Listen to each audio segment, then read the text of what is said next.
எவ்வளோ பணம் சம்பாரித்தாலும் எங்கெங்கே கையில் நிற்கிது, வரவுக்கும் செலவுக்கும் கரெக்டாக இருக்குது, இதில் எங்கேருந்து நாங்கள் சேமிக்கிறது அப்படின்னு நினைக்கிற ஒவ்வொருத்தருக்கும் இந்த வீடியோ ரொம்ப யூஸ்ஃபுல்லாக இருக்கும். இப்போ தான் என்னோடய வீடியோவை ஃபஸ்ட் டைமாக பார்க்குறீங்கன்னா மறக்காமல் சப்ஸ்கிரைப் பண்ணிவிட்டு பாருங்கள். 30 நாளைக்குள்ளே 3000 ரூபா எப்படி சேர்க்குறது அப்படிங்கிறது தான் இந்த சேவிங்ஸு. இது ஒரு கேலண்டர் சேலஞ்சாகவே நீங்கள் எடுத்துகிட்டு பண்ணுங்கள். ஒவ்வொருத்தருக்கும் சேமிப்புங்கிறது பெரிய சவாலாக தான் இருக்கும். அதுலேயும் எந்த வருமானமும் இல்லாமல் ஹவுஸ் ஒய்ஃபாக இருக்கிறவங்களுக்கு அவங்க ஹஸ்பண்ட் கொடுக்குற பணத்தை வச்சு தான் ஃபேமிலியை ரன் பண்ணுறீங்கன்னா கண்டிப்பாக இந்த சேலஞ்சை நீங்கள் ஃபாலோ பண்ணலாம்.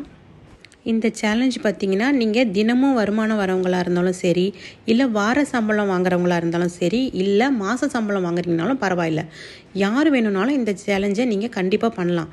ஸோ இந்த மாதிரி ஒரு அமௌண்ட்டு சேர்ந்ததுக்கப்புறம் அதை மாதம் ஒரு ஃபிக்ஸடாக ஒரு இன்வெஸ்ட்மெண்ட்டில் நீங்கள் அந்த பணத்தை நீங்கள் போடலாம்.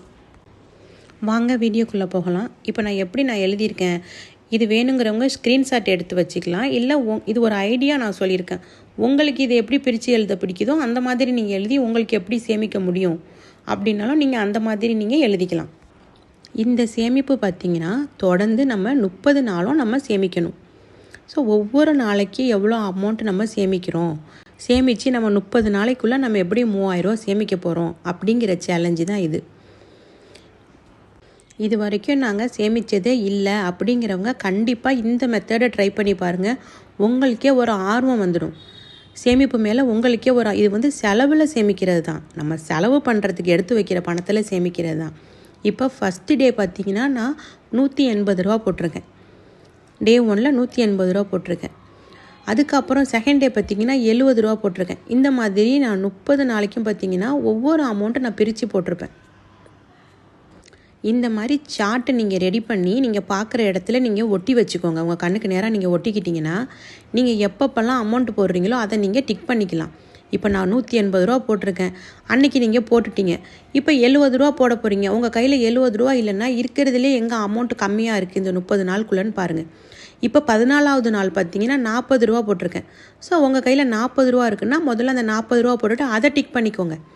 இந்த மாதிரி நீங்கள் 30 நாளைக்கும் உங்கள் கையில் இதில் இருக்கிற அமௌண்ட்டு என்னன்னைக்கு கூட இருக்குது, குறைச்சிருக்கு. இப்போ 6வது நாள் பார்த்தீங்கன்னா 200 ரூபா போட்டிருக்கேன். அன்றைக்கி உங்கள் கையில் கம்மியான அமௌண்ட் இருக்குன்னா அந்த கம்மியான அமௌண்ட்டு இந்த சார்ட்டில் எந்த இடத்துல இருக்குதுன்னு பார்த்து அதை நீங்கள் அந்த பணத்தை போட்டுட்டு டிக் பண்ணிக்கோங்க. ஒரு உண்டியிலோ இல்லை ஒரு பாக்ஸோ வச்சு அந்த பணத்தை போட்டுட்டு அதை நீங்கள் டிக் பண்ணிக்கலாம். இதுவே 10வது நாள் பார்த்தீங்கன்னா நான் 50 ரூபா போட்டிருக்கேன். ஸோ அன்றைக்கிங்க உங்கள் கையில் கொஞ்சம் அமௌண்ட்டு ஜாஸ்தி இருக்குது அப்படின்னா இருக்கிறதுலே எதில் அமௌண்ட் அதிகமாக இருக்குதுன்னு பார்த்துட்டு அந்த அமௌண்ட்டை இதில் போட்டுட்டு நீங்கள் எவ்வளோ போட்டிருக்கீங்க. இப்போ 200 ரூபா போட்டிருக்கீங்கன்னா அந்த 200 ரூபா எங்கே இருக்குதுன்னு பார்த்து நீங்கள் டிக் பண்ணிக்கோங்க. இந்த மாதிரி கண்டினியூஸாக நீங்கள் வரிசலாக தான் போடணும்னு இல்லை. இந்த 30 நாளைக்குள்ளே நீங்கள் எந்த அமௌண்ட் உங்கள் கையில் இருக்கோ அந்தந்த அமௌண்ட்டை போட்டுட்டு நீங்கள் டிக் பண்ணிக்கிட்டே வரலாம். இப்போ பார்த்தீங்கன்னா ஒரு நான்வெஜ் வாங்குறதுக்காக நீங்கள் ஒரு 300 ரூபா நீங்கள் பிளான் பண்ணியிருக்கீங்கன்னு வச்சுக்கோங்களேன். நீங்கள் 250 ரூபாவில் வாங்கிக்கிட்டு அந்த 50 ரூபாவை நீங்கள் இதில் போடலாம். இந்த மாதிரி உங்களோட செலவுகளை தான் நான் சேமிக்க சொல்கிறேன். நீங்கள் 300 ரூபா செலவு பண்ண போகிறீங்கன்னா அதில் 50 ரூபா சேமிப்பாக எடுத்து வைங்க. இதை நான் எல்லாருக்கும் சொல்லவில்லை, யாரெல்லாம் சேமிக்கணும்னு நினைக்கிறீங்களோ அவங்க மட்டும் ஃபாலோ பண்ணுங்கள். ஏன்னா நான் போடுற வீடியோஸ் பார்த்தீங்கன்னா சேவிங்ஸ் மட்டும்தான் இருக்கும். மிடில் கிளாஸ் உள்ளவங்க எப்படி அடுத்த நெக்ஸ்ட் லெவலுக்கு போகலாம், லோயர் மிடில் கிளாஸாக இருக்கிறவங்க அவங்க எப்படி அடுத்த லெவலுக்கு போகலாம் அப்படிங்கிறத பற்றி தான் என்னோடய வீடியோ இருக்கும். அதனால் யாருக்கெல்லாம் யூஸ்ஃபுல்லாக இருக்குதுன்னு நினைக்கிறீங்களோ அவங்கெல்லாம் என்னோடய வீடியோவை மறக்காமல் தொடர்ந்து பாருங்கள். சேமிப்புங்கிறது இன்றைக்கி நம்ம வாழ்க்கையில் நம்ம கடைப்பிடிக்கலை அப்படின்னா நம்மளோட ஃப்யூச்சர் பார்த்திங்கன்னா ரொம்ப கஷ்டமாக இருக்கும். எந்த பிளானுமே இல்லாமல் நம்ம லைஃப்பை நம்ம ரன் பண்ணோன்னா நம்மளோட வருங்காலத்தில் ரொம்ப கஷ்டப்படுவோம். அதனால் தயவு செஞ்சு ஒவ்வொருத்தரும் சின்ன அமௌண்ட்டாக இருந்தாலும் அதை அலட்சியப்படுத்தாமல் சேமிங்க. இதுவே பார்த்திங்கன்னா உங்களுக்கு இடையில ஒரு 2 நாளைக்கு பணம் உங்களால் போட முடியல, 3 நாளைக்கு போட முடியலன்னா நீங்கள் என்ன செய்யலைன்னா அந்த 2-3 நாளைக்கு உள்ள பணத்தை சேர்த்து நீங்கள் என்றைக்கு போடுறீங்களோ அன்றைக்கி நீங்கள் பணத்தை போட்டுட்டு டிக் பண்ணிக்கலாம். சில பேர் கையில் பார்த்திங்கன்னா ஒரு 10 தேதிக்குள்ளே கொஞ்சம் நிறைய அமௌண்ட் இருக்கும், ஒரு 15 தேதிக்குள்ளே கொஞ்சம் நிறைய அமௌண்ட் இருக்கும். அதுக்கப்புறம் பார்த்திங்கன்னா அவங்க கையில் கொஞ்சம் பணம் கம்மியாயிடும். கிட்டத்தட்ட எல்லாருமே அப்படி தான் இருப்பாங்க. ஸோ அந்த மாதிரி இருக்கவங்க என்ன பண்ணுங்க அப்படின்னா ஒரு 20ஆம் தேதி 130 ரூபா போட்டிருக்கேன். இப்போ 21 ஒரு 23க்கு மேலே நம்ம கையில் கொஞ்சம் காசு குறைய போகுது அப்படின்னா அப்போ 21ஆம் தேதியே நீங்கள் என்ன பண்ணிவிடுங்கன்னா ஒரு 500 ரூபா உங்ககிட்ட இருக்குன்னா 500 ரூபா அதில் நீங்கள் பணம் போட்டுருங்க, போட்டுட்டு டிக் பண்ணிவிடுங்க. இந்த அமௌண்ட் எல்லாமே பார்த்தீங்கன்னா நான் வீடியோட எண்டில் எவ்வளோ இப்போ 10 நாளைக்கு எவ்வளோ சேமிக்கிறோம் அப்படிங்கிறது தனித்தனியாக நான் டீட்டெயிலாக சொல்லியிருக்கேன். இப்போ நீங்கள் 21ஆம் தேதி 500 ரூபா போட்டுட்டிங்கன்னா அந்த 10 நாளைக்கு உள்ள டோட்டல் அமௌண்ட் நான் போட்டிருக்கேன். அதில் நீங்கள் 500 ரூபா லெஸ் பண்ணிவிட்டு அதுக்கப்புறம் நீங்கள் கம்மி பண்ணி எழுதிக்கலாம். 20 ரூபா 30 ரூபா போட்டிங்கன்னா கூட உங்களோட கணக்கு பார்த்தீங்கன்னா டேலி ஆகிடும். இதுக்கு முன்னாடி உள்ள வீடியோவில் பார்த்தீங்கன்னா நான் 2 rupees சேலஞ்ச் வீடியோ போட்டிருக்கேன். அது 365 நாளும் நம்ம 2 ரூபாவை ஆட் பண்ணிக்கிட்டே வருவோம். அந்த வீடியோ பார்க்கலன்னா நான் வந்து கார்டில் கொடுக்குறேன், மறக்காமல் செக் பண்ணி பாருங்கள். அதுவும் உங்களுக்கு யூஸ்ஃபுல்லான வீடியோ தான் இருக்கும். அது ஒரு வருஷம் ஃபுல்லாக சேமிக்கிறது. இது மாதம் நீங்கள் ஒரு இன்வெஸ்ட் பண்ணணும்னு நினைக்கிறீங்கன்னா சின்ன சின்ன அமௌண்ட்டாக சேர்த்துட்டு வந்து நீங்கள் வந்து மாதத்தில் ஒரு நாளைக்கு நீங்கள் போய் அதில் இன்வெஸ்ட் பண்ணிவிட்டு வந்துடலாம். இல்லை நீங்கள் ஒரு கோல்டு நீங்கள் வச்சுருக்கீங்க, கோல்டு லோன் உங்களுக்கு இருக்குது அப்படின்னா அதில் இந்த பணத்தை நீங்கள் மாதம் 3000 ரூபா வந்து நீங்கள் அதில் கட்டிக்கிட்டு வரலாம். அதனால் உங்களுக்கு உங்களோட கோல்டு லோன் பார்த்திங்கன்னா கம்மியாகிறதுக்கு சான்ஸ் இருக்குது. ஸோ இந்த மாதிரி எதுக்கோ ஒன்றுத்துக்கு, இல்லை ஸ்கூல் ஃபீஸ்க்கு நீங்கள் ஆர்டி போடுறீங்க, ஒரு 2000 ரூபா போட்டுட்ருக்கீங்கன்னா இனிமேல் நீங்கள் இந்த 3000 ரூபாவை சேர்த்து ஒரு 5000 ரூபாவை போடலாம். இந்த மாதிரி நிறைய வகைகள் இருக்குது நம்ம சேமிக்கிறதுக்கு. ஆனால் நிறைய பேர் நம்ம அதை யூஸ் பண்ணிக்கிறது இல்லை.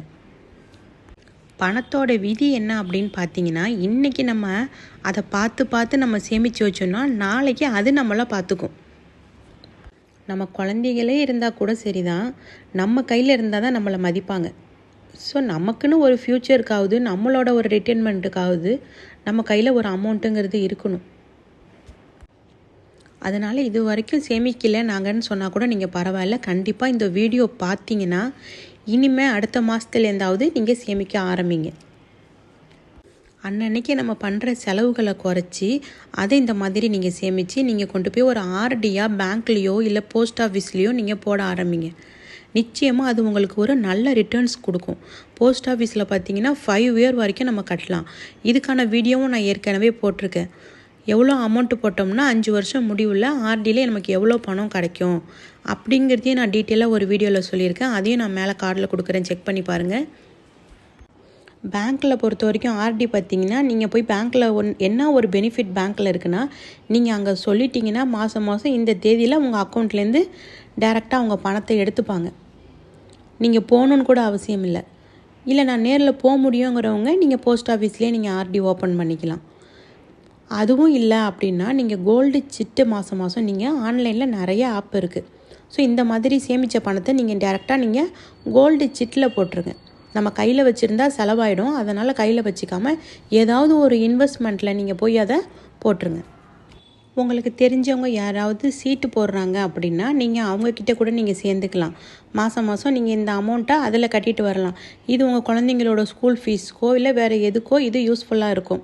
உங்களுக்கு எப்போ தேவையோ அப்போதைக்கு நீங்கள் அந்த பணத்தை எடுத்துகிட்டு நீங்கள் அவங்கக்கிட்ட கட்டிட்டு வரலாம். ஆனால் நம்பிக்கையானவங்களாக இருக்கணும், உங்களுக்கு தெரிஞ்சவங்களாக இருக்கணும். நம்பிக்கையானவங்களாக இருந்தால் மட்டும் நீங்கள் அந்த மாதிரி சீட்டு போடுங்க. மற்றவங்கக்கிட்ட நீங்கள் தெரியாதவங்கள்ட்ட நீங்கள் போட்டு ஏமாந்துடாதீங்க. இதில் இப்போ 10 நாளைக்கு நம்ம சேமிக்கிறது 30 நாளைக்கு எவ்வளோ வருது அப்படிங்கிறத நான் கால்குலேட் பண்ணி போட்டிருக்கேன். மொதல் 10 நாளையில் பார்த்திங்கன்னா 1020 ரூபா போட்டிருக்கேன். ரெண்டாவது 10 நாளைக்கு பார்த்திங்கன்னா 1060 ரூபா போட்டிருக்கேன். ஸோ 21ஆந்தேதியிலேருந்து 30ஆந்தேதி வரைக்கும் 920 ரூபா போட்டிருக்கேன். ஸோ இந்த மாதிரி உங்கள் கையில் இல்லை, நீங்கள் மாதம் வருமானம் உங்களுக்கு வருது அப்படின்னா நீங்கள் இந்த 10 நாளைக்கு ஒரு வாட்டி கூட இந்த அமௌண்ட்டை நீங்கள் மொத்தமாகவே போட்டுட்டு குறிச்சிக்கலாம். இப்போ மொதல் 10 நாளைக்கு பார்த்தீங்கன்னா 1020 ரூபா போட்டிருக்கேன். நீங்கள் அந்த பணம் உங்கள் கையில் மொத்தமாக இருந்ததுன்னா நீங்கள் உடனே 1ஆந்தேதியே போட்டுட்டு நீங்கள் அந்த 10 நாளைக்கு டிக் பண்ணிக்கலாம்.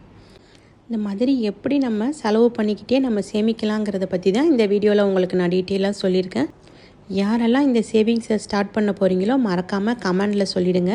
உங்கள் ஃப்ரெண்ட்ஸ் அண்டு ஃபேமிலிஸ்க்கு இந்த வீடியோவை ஷேர் பண்ணுங்கள்.